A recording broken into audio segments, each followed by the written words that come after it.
Hello everybody out there in the Frontline universe, I'm Chris and he's Mike, and you are here with us once again for another Dark Avenger comic book review. This was a very small week, very short week. Well, it's the fifth Wednesday of a month, and I think we're getting another one in May, I think. Well, until we get there. And anyway, yeah, beside the point, what the fifth Wednesday means, we get annuals, we get random one-shots, we get number ones. We get a lot of interesting little books, but we don't get really that many main series.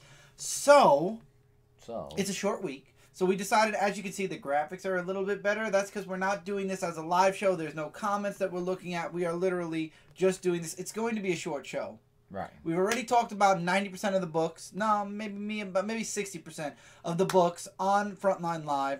So we decided in the end to just do it as a regular show, get the books out there, get this episode done, and get into next week, because next episode is XMen Gold and all new Wolverine, and we're getting into the next step in X-Men. So I am really looking forward to next episode's books. So let's waste no time, get into this week's books, which was the last week of March. That is March 29, 2017. And you took my line, the last week of March. Oh, I'm sorry. Because I was supposed to go the last week of March.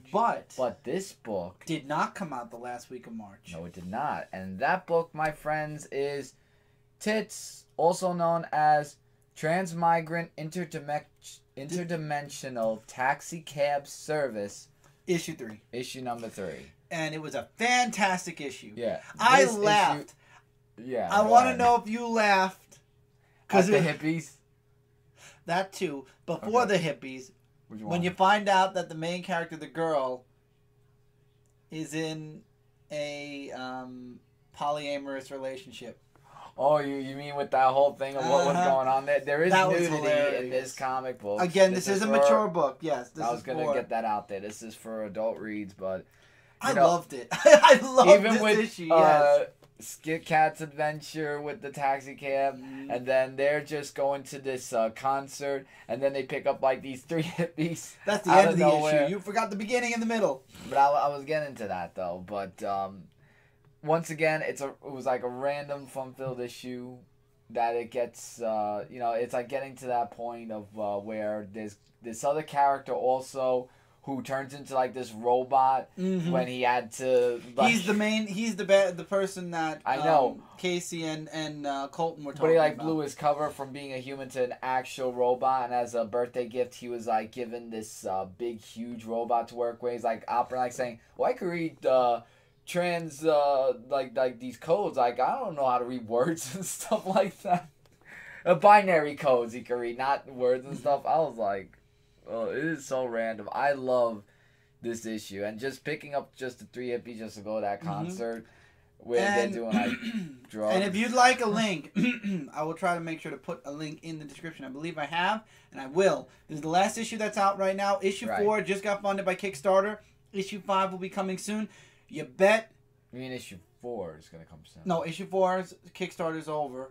Oh, that one. Oh, you're talking about the 5th. The 5th one is the next one, and we will be backing issue number 5 to get all 5 issues physically, just like with Niobe issue number 4. You were thinking of Niobe. Maybe that's what I was thinking of. Niobe's coming up soon, and we will be covering issue 4. Yeah. So we have 2 Kickstarters we're going to be backing so far. Very cool stuff. Yeah, but guys, you should be checking out this comic book. I mean, if you like random stuff and like just that stuff. Insanity, yeah. This is the book for you, definitely.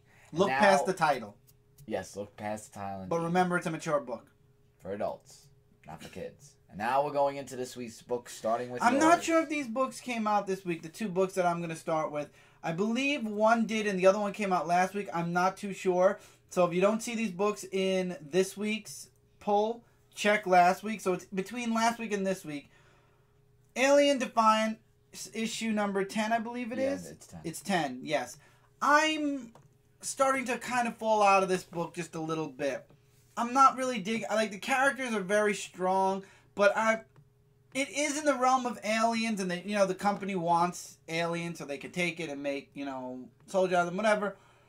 I'm just not feeling this book really. So I think that with Alien Defiant, I will still be reading it like recreational wise, but as far as review wise, there's some good issues and then there's some bad issues. So at the same time, if you like aliens, check out Defiance. But again, if you're reading an alien book to really have like a main character, you know, a main problem being the aliens, Defiance kind of has them, and then they don't for a while, and they do again. So it's touch and go for Defiance. However, a series I do recommend, and I am excited because there's only one more book to go. Aliens versus Predators, Life and Death, issue number 4 of 4. This is the last issue of the Alien vs. Predator. There is one more book, and it's a one-shot, and that will be coming out sometime this month, and that will conclude Life and Death, and then I'm hoping that we will get a gigantic trade like we did for Fire and Stone, and yes, I will be reviewing that trade just like I reviewed, or will be reviewing Fire and Stone. I might do a side-by-side, actually, because it's a one-part and a two-part. This book was amazing. However, it was really only like one scene. We all know Chris had the bomb and was carrying the queen. She walks literally right into the center of all the aliens who won't kill her because she's carrying their queen, but they're all hissing, and you know they won't attack somebody that's impregnated because they're dying and they're sick. And Chris gives this big exposition, big speech that covers most of the book, and then finally and it's really a distraction so that the others can get away because she knows that she's screwed. She knows that there is no way she's going to get on the ship on time and be cryogenically frozen before the alien pops out. So she finally gives up. And what she does is she gives this huge speech, lasts pages and pages long, covers what happened in Fire and Stone in this issue, in this series, and then the queen pops out. And she lets go of the bomb, and it sets off the bomb. So the aliens are gone. Now, Abraham is back with his clan of Predators, and he's been welcomed back in because of, you know, him winning the fight and, you know, him beating the aliens and everything like that. There's a wonderful moment between him and Gallagher. I'm not going to spoil that. Read this book. It was really good. It was a good, like, I'll miss you, but if I ever catch you again, I will kill you kind of thing. Mm-hmm. Something like that. Got to read it to understand it. And now, all they have to do with the humans, because Abraham left now. Now he's gone. And, now all the humans have to do is wait for the dropship, and they can leave. However, the last page of the book is what's going to lead into the big one-shot finale of A Life and Death. I hope that we get a follow-up, but the way Life and Death is going, I don't really see a way for this part of the universe to continue on unless it's like years later and everybody's, you know, went back to normal. You know, normal life, and then, of course, you know, they got older, and now here we are in the next, which I hope they do. I really do. I did love Fire and Stone. I gave that series a 5 out of 5. Life and Death is on the road to 5 out of 5. If you missed out on any of these books, right now, Aliens, Life and Death, the trade paperback was released. Predator, Life and Death was released. I believe there was the other book. I forget what that one was. All the individual 4-part stories have been released except for Alien vs. Predator on trade. This will be soon, probably with the one-shot attached to it. So I'm waiting for the big, the double-sized book with all of it, the big collection of Life and Death. When that comes out, I definitely will be getting it. But till then, that is Life and Death. I've been enjoying it. Definitely check it out. This book both of us read, and that's WrestleMania's one-shot from Boom. Yes, it's WrestleMania 2017 special. And the stories in here have been of some of the past WrestleMania moments that were a real big effect. What was your favorite one? I think my favorite... Well... What was your favorite one first? Well, I was going to say, my favorite one was the Daniel Bryan story of how he was in NXT, and then when he got eliminated, and then how... his journey, how he was in Nexus when he started. How he was in Nexus, and then how they said that, you know, that he's not going to make it far in the WWE, you know, being a B-plus player. And the adventure and how far that he's progressed in his wrestling career to get to the biggest stage of WrestleMania by winning 2 titles. That was a really historic moment of the Yes movement as well against the Authority. It was just really like heartfelt. And also there was the other one. I like the Triple H one. That was my favorite. That one was playing the long game, which kind of explains Triple H from like the way very beginning when he got first injured, way before him and Steph even got married, where he's like, we got to play the long game. And then Vince was like telling him, you know, he's got to either get out of this, or he's out of the WWE. Right, and it went from the DX era to another era, and then it ended with him and Stephanie as the authority. And it's like, that's the long game. That was it made it look like that was Triple H's plan all along. What about the Shawn Michaels versus Razor Ramon? That was hilarious, because the Bret Hart saying, he's gonna screw himself, and he did. Yep. That was good. Yeah, but there are lots of moments in this book. I mean, if you've watched WrestleMania over the years like we have for some of them, you'll definitely enjoy reading this comic book. Agreed. All right, this is a new number 1. This is Doc Savage, The Ring of Fire, issue number 1. So since I've read the... Yeah, when I saw that, I knew you were going to want it. Yeah.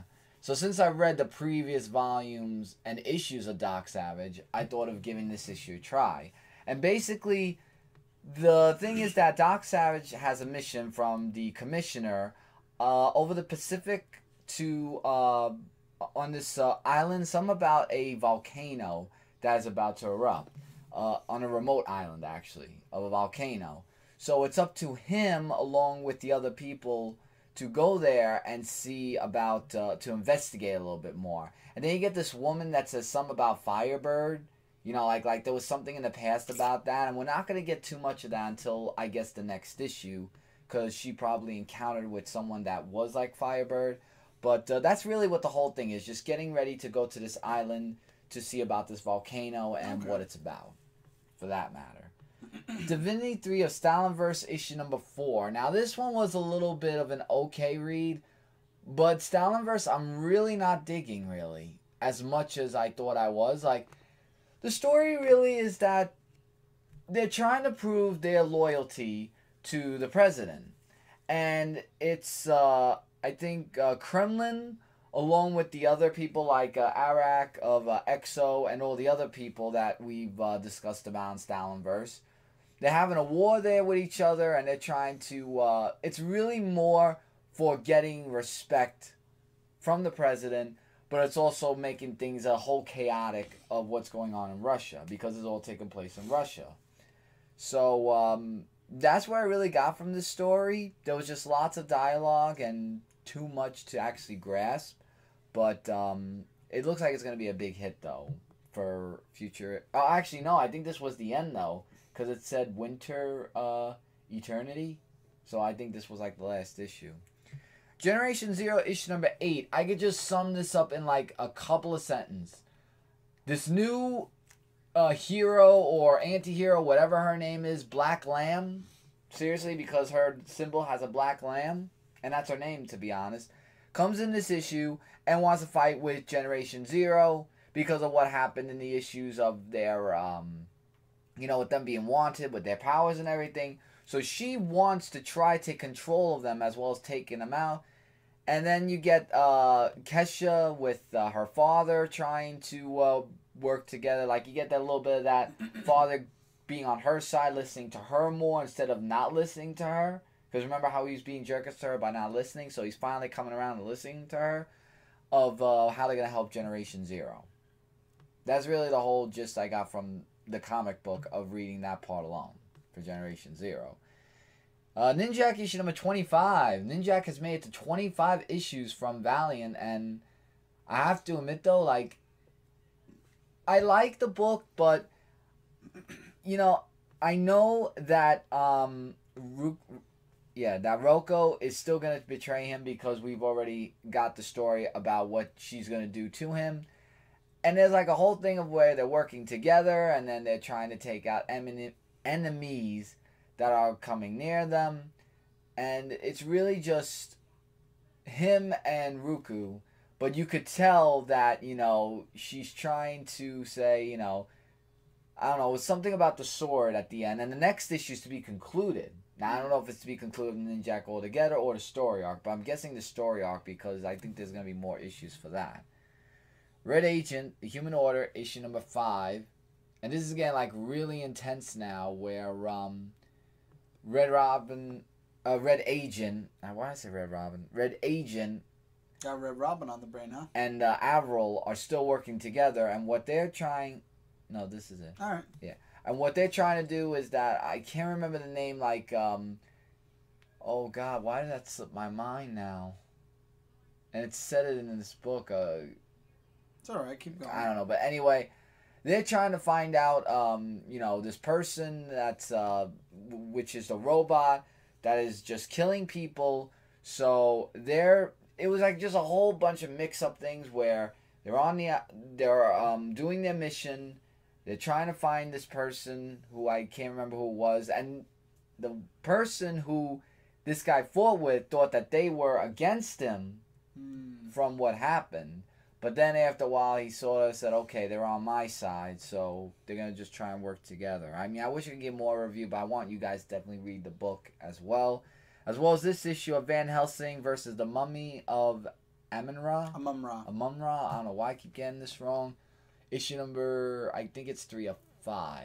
Yeah, 5. It is 5, okay. And it's just really just Van Helsing just talking about, how she always used to fight, the vampires and everything, and how Hades is still not there with her. Mm-hmm. You get that alone side for Van Helsing, but she wants to try to find out more information about the mummy. But all I keep getting from the issue, and this is what I keep seeing, is that she either has a little bit of a fight scene against the mummy, or about to, or she's talking to the queen of the mummies, and then it goes into to be continued where she's fighting. That's what I kept getting from this book. I'm not saying it's a bad issue. It's good, but I think in the next issue maybe it might move forward to her battling instead of just saying, okay, we're going to battle, but what's going to happen next issue?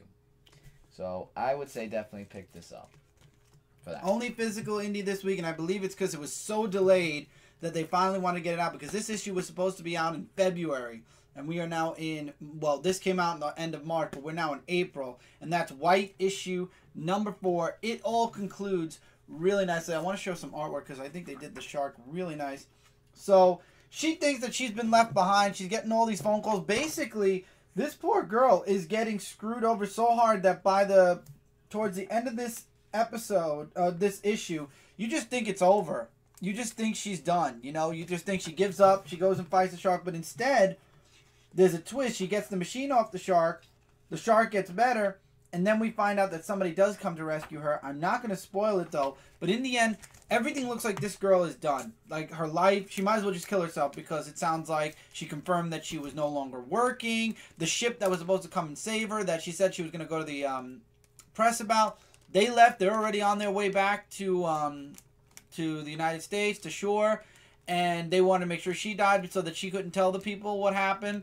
The people that were part of her film crew wanted to make sure that since she's the only one alive and that she's near death, to make sure that she confirms that she knows she was fired for whatever reasons they said.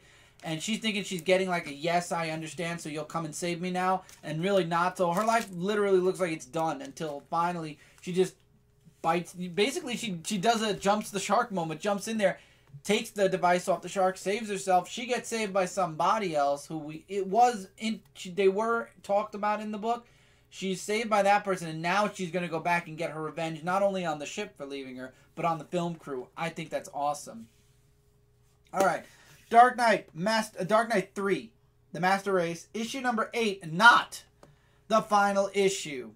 They decided, because the story had more to tell, they decided that they were going to go 9 issues. So there's one more. This was supposed to be the last issue, but now they're pushing it to issue 9. All right. So I don't have a physical copy because I get the collector's edition. The collector's edition comes out 2 weeks after the regular one. So in 2 weeks, you'll see it on my haul video. And then same thing with issue 9. You'll see it 2 weeks at the end of my on my haul video, where I guess issue 9 now will come with the slipcover where you put them all into. But anyway, this is a great issue. Bruce is now back and young. Themyscira is getting attacked by the Kryptonians because they want Superman's son. Superman finds out, and boom, he's gone. And the rest of the book is the Amazons versus the Kryptonians. And what is Superman's one weakness other than kryptonite? Magic.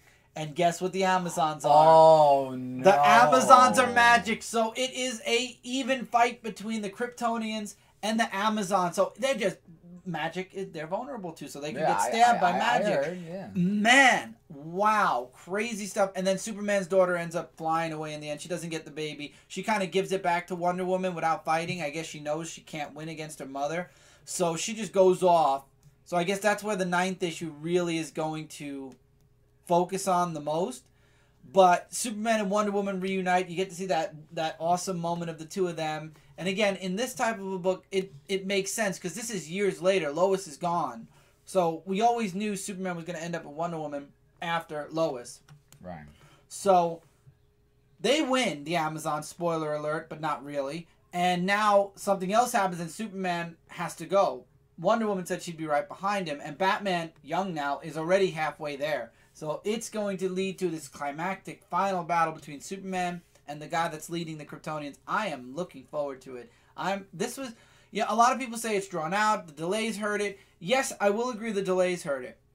Drawn out, I do not agree. I am enjoying the series. Now, what happened is they don't do those mini comics anymore. Instead, for like the collector's editions and the digital copies that you can get from Comics... Why was I going to say Comic Zone? Comixology and stuff, you get like those extra scan pages, those sketch pages. Most of them are in the collector's editions. I like that they still have something extra with the book. So it's still cool, but it is sketch pages now instead of a backstory. I think the last backstory was Supergirl. Or, no, Batgirl. What do you call it? Oh, God. Going from Robin to Batgirl. Robin the Batgirl. Yeah, because it was, oh my God, why did her name leave me completely? Wahlberg? Not Barbara, no. Oh my God, why did her name leave me? And it's going to hit me later probably. But anyway, really good, and I'm enjoying it. I can't wait for the last issue. I'm kind of a little upset that they added an issue, but X-Men, all new X-Men, the final issue, 19. Issue number 19. I'm surprised it didn't go to 20, but issue 19. So, all the X-Men are in all different places, and now they're coming back together again for this one moment where Beast has something he wants to show everybody. And it involves the mask from that moment when Doctor Strange and Beast crossed over and he had that mask that allowed him to see things that other people couldn't. So Beast tried to go home. And he actually did go home, but he came back because the mask is just it temporarily sent him back. So he wanted to show the other X-Men what he saw. So he puts the mask on and the X-Men end up back in their time. Wonderful stuff, right? That's great. And they're all so happy, And Beast is just not saying something, but he's like, but you don't understand. And then he shows them this villain that's in the middle of Manhattan. And Scott wants to jump in to fight this dude, to save the day. And Beast says, wait, watch. And what happens? Mm-hmm. The X-Men show up. Oh, boy. So apparently, we don't know what happened, but apparently Beast took them from that moment in time, but it didn't change the timeline. So the X-Men are in the past still. So now, these X-Men, the all-new X-Men, don't have a place to go home to. Mm. Technically, there's no anchor unless they go to that very moment where they were taken away. The X-Men are still there. And Cyclops was like, what does this mean? They're like, what does this mean? And he's like, easy, time fixed itself. And now they don't have really a place to go. So now all they have is the present. And one scene that I did not agree with that kind of annoyed me a little bit was when Cyclops and Jean have this little moment and then he ends up kissing her and she stops him and she's like, no, we can't. As much as we love each other and I know you want it and I want it, but we know where that road leads and we don't want that. And it's like, no, you don't know that's where the road leads. You became Phoenix because you were Phoenix. That had nothing to do with Scott. And I think that the Jean and Scott relationship was perfectly fine. But, I mean, if Marvel could separate Peter and Mary Jane, I guess Marvel can also do that with Jean and Scott. And that's basically what they're stating here, is that Jean and Scott are going to be friends, but that's it. It's upsetting. It's annoying a little bit. Will they? I mean, is it 100% going to stay that way? Possibly not. But, yeah. Mm-hmm. Great book, though. And it ends with, obviously, them going into X-Men Blue, but also we go into X-Men Prime first, which we'll get into after Michael does his books. All right, I only have 2 books. Thunderbolts issue number 11, which I did discuss on Frontline Live. So Bucky is now in the past, and we don't know how he got into the past during the World War I, where he was with Captain America, the Steve Rogers Captain America.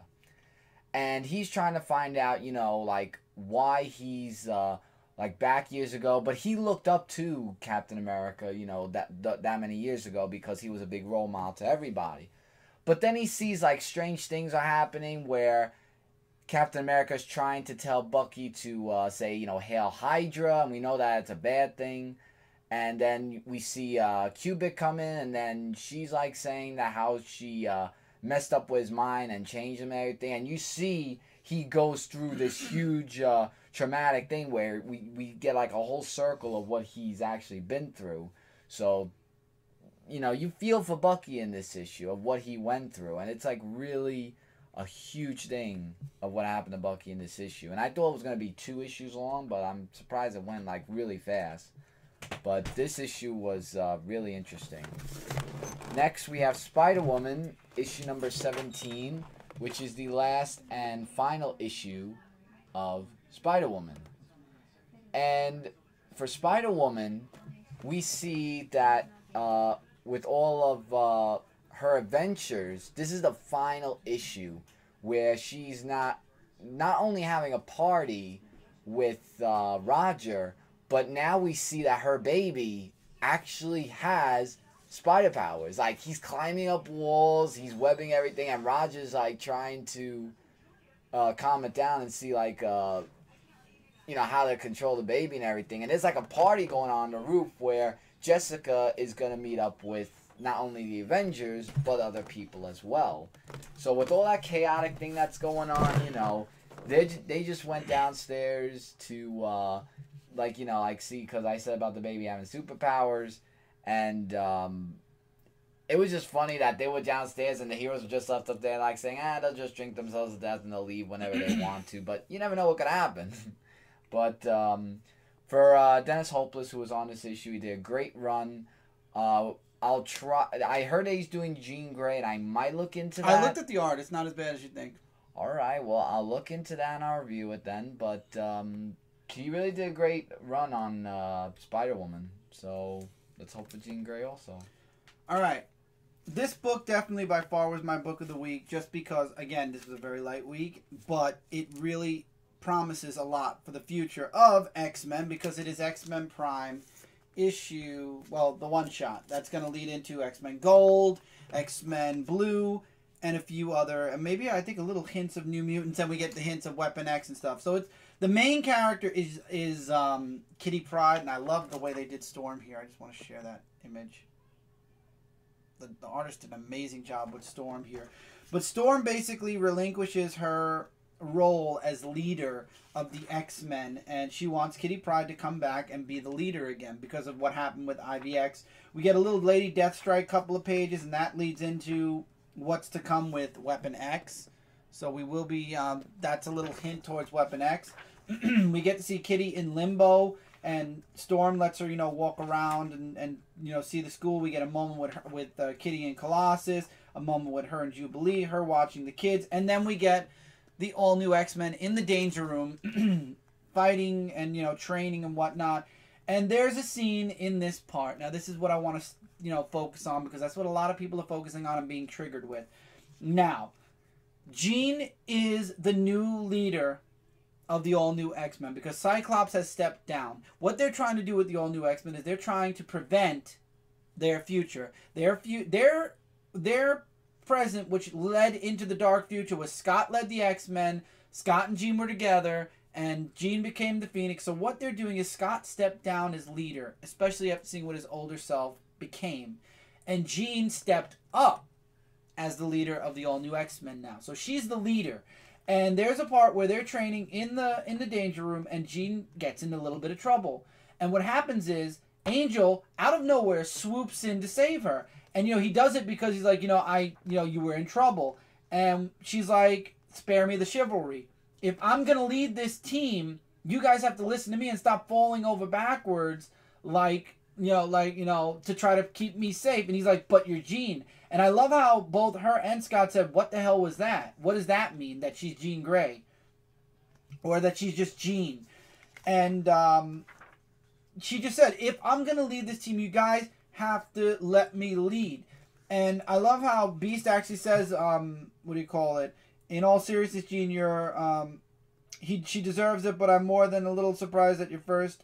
Oh, wait, where was it? There was something about Cyclops. There was a point where Angel was talking to Cyclops about not being the leader anymore. And, and Angel said, No, Gene said you didn't pull that kind of stuff with Scott when he was the leader. Like he didn't, like Angel didn't come in to save Scott when he was the leader. And I love how Beast comes in and says, well, in Angel's defense, Scott is, Scott. And I love how this is the part that I think triggered people, where Angel says it's not because you're a girl, and Gene says a woman.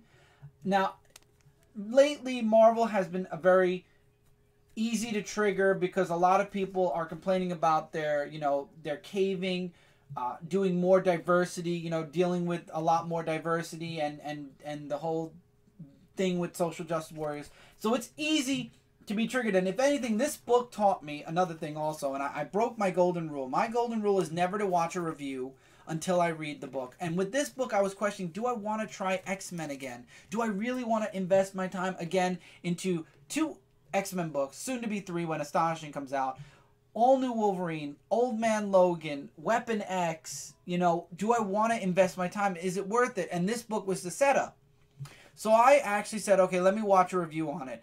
And I watched 2 reviews. One review, they focused on, I'm not going to say who it is, they focused on this. And they were triggered by it. Like, immediately thinking that this is them, again, trying to bend to the SJW and to push further diversity. And that's not true. If you read this part, it's only Gene saying, I am your leader now. I need to lead you. You can't fall over backwards to protect me and follow my orders. You need to let me lead. And I agree with that. And I think there is nothing wrong with that scene. Do you? No, Nothing wrong with that scene at all. There isn't. It has nothing to do with her being a woman or any type of agenda. This is just Gene saying, I need to be the leader and you need to follow me, not protect me every 2 seconds. And then we find out that it's really just a recording, and all new X-Men say, we need to do something. So we're already gone. Don't follow us. We took the Blackbird and left. There's a scene with Kitty and Magic where she tells Magic, if I'm gonna assume this role as the leader, and we get a little bit a splash page with all the stuff that's gonna be going on. She's like, we gotta move out of limbo and go somewhere else, and that somewhere else is not Westchester. She said, we can't hide anymore. We need to be right in the public's eye. So the mansion is now in the center of New York, Central Park. The dream begins. I am looking forward to it. We've got, like I said, X-Men Gold, X-Men Blue, and Weapon X coming out this month. Soon to follow is Jean Grey. We've got Cable, Iceman, and Generation X. I will be trying out almost every single one of the series. Not sure about Cable. Definitely not going to be trying out Iceman. That book might have a heavy agenda pushed, and it's not the right one for Iceman. That's my opinion. Agree with me or disagree with me with Iceman. That's up to you. But as far as this book is concerned, this book was excellent. This renews my hope in X-Men comics. Now, all that's left is to read the books. And as we're recording this, it's already Wednesday of the following week. I am eagerly awaiting. I've been hearing nothing. I told nobody spoil anything for me, but a lot of people have been telling me X-Men Gold is excellent and that they love it. So I'm looking forward to reading X-Men Gold for next episode. Green Lantern Space Ghost, there's a one-shot. Hanna-Barbera crossing over with DC. We have 3 of the 4 books. We are not ever going to touch Suicide Squad and Banana Splits. That book was whoa. So this book, I thought it was alright, but again, very exposition heavy. The artwork didn't feel like it fit at certain points. And the whole point about them being on this planet and these aliens who never traveled into space, Green Lantern thinks that Space Ghost is the weapon. Space Ghost thinks that Green Lantern's the weapon. They fight. They act like kids. I don't know. The personality of Space Ghost didn't fit right. Hal Jordan kind of felt like Hal Jordan a bit, and then there was a part where they accidentally got the wrong weapons back. They're literally 2 feet away from each other, and they decide, instead of throwing your weapon to you, just put my armbands on, I'll put your ring on, and let's try it. And of course, they epically fail. It's an interesting story, but definitely my lowest pick. Like I said, my worst pick of the week. Definitely, it was so much dialogue. There were 3 separate occasions where I was ready to drop this book. It was that dialogue heavy, and just it did not hold me like I thought it would, and I had high expectations because it was Space Ghost and Green Lantern, and it really sunk, and that's really upsetting. Alright, my crossover that I want to try is the one shot of the Hanna-Barbera of Am Strange and Future Quest. Yeah, I'm reading Future Quest. Mike was reading Adam Strange. And this I decided. Also features Top Cat. Yeah, the other one I really wasn't interested in the backstory, so I skipped it. But this one had half Mike, half me. I figured I'm reading 2 out of the 3 that we got. I'd give him this one. So at first, Am Strange, he was on this island and he couldn't remember like who he was. So after a while, he remembered that he was Am Strange. So it took a while for that. And here's some artwork, by the way. Did they mention Omicron in this book? I don't think so. I mean, I don't really remember much of Future Quest, really. Okay. But, like there was all these dinosaurs that they had to, fight against. As Am Strange is remembering, that he was a hero and who he, was in love with and everything. There was a editor's note that I don't know if maybe you would know about. Where was it? They made an editor's note somewhere in this book, but as I'm looking for it, so they're fighting off against the dinosaurs and everything. Oh, there was a Space Ghost Phantom Cruiser in Future Quest Volume 1. Yes, there was. The Phantom, that's the, what do you call it, Space Ghost's plane. Right. And, so they're fighting off against them, and they're just trying to find their way off the island. Hawkman makes an appearance in this for a while. Herculoids. Yeah, and the Herculoids as well. And then that was it. They went their separate ways. And then we get... This story I read, the Batman Top Cat. Yeah, the Batman Top Cat. That was hilarious, this one. Of that. I mean, the artwork was a little bit okay, but, the whole Top Cat of what he went through before becoming who he is today, it's just pretty interesting. And it actually is going to lead into a story of that. Oh, it is going into another book? Well, yeah, it's to be continued. To be continued in Top Cat. Oh, nice. Maybe I'll check it out digitally. Yeah, but really great stuff, though. I enjoyed Am Strange and Future Quest. And I wish I could say the same about this one. Booster Gold Flintstones one shot. This was basically the funny book out of all of them. I guess, Space Ghost, Green Lantern was serious. So was Adam Strange and Future Quest. This and I guess Suicide Squad. I'm not sure. I'm guessing with Suicide Squad and the Banana Splits. Oh, this is Flintstones. I guess the Suicide Squad one might have been funny too. So Booster Gold ends up. There's an alien invasion. And he ends up looking back in time to find where the aliens originated from. It turns out during the Flintstones era, they were visited by this alien. He thinks that the alien is a bad guy. It turns out the alien's actually a bringer of peace, and Booster accidentally kills the alien, and that's the reason why the war happens in the future. And now he's trapped in the Flintstones time. He has to find a way to get home. He does. He brings the Flintstones kind of with him, and then to end the fight, we find out that the person or the alien he killed is actually still alive, and he kind of brings peace. He tells his people to go back home, that they should not be fighting, and this is not a way to avenge me. And then I love how he says, how the Flintstones say, I hope you're willing to come back and give us your teaching. He's like, fat chance. I am not coming anywhere near this planet. You had your chance and it's over. And then they all went their separate ways, and I don't know, it felt very goofy. It was a very goofy book. And then the backstory is the Jetsons, and I'm definitely not reading the Jetsons comic. Apparently, it's about George's mom who's dying. She's on her deathbed, and what she decides is she wants to download herself into a robot. And we find out, spoiler alert, but not really, that Rosie is George's mom now. So his maid robot is his mother. Obviously, it's not going to be his maid robot anymore, but at the same time, no. No, I'm good. I'm not getting the Jetsons comic. I think even if Top Cat is connected to the Jetsons, if they do like a dual thing, they might. I think no. I'm good. That falls under Scooby-Doo Apocalypse. I dropped Flintstones. I will never touch Scooby-Doo Apocalypse again. And Future Quest is ending in one more issue, so that was the best book that came out of the bunch, and unfortunately it was only a 12-issue maxi. And that was canceled, so. Justice League of America, issue number 3 of that. And in this one, it's basically just, you know, like we see that the team is like really trying to get together and to talk with I can't remember what her name was. Well, you are bad with anyway. names today, aren't you? Bagna, actually. Okay. So she's actually talking about, you know, Havoc and what he's doing, because Havoc is actually trying to persuade the presidents to actually join his side, like saying together with our powers, with great artwork, by the way, you know, we can rule the world and everything. And then we get Kravia, is that how you say his name?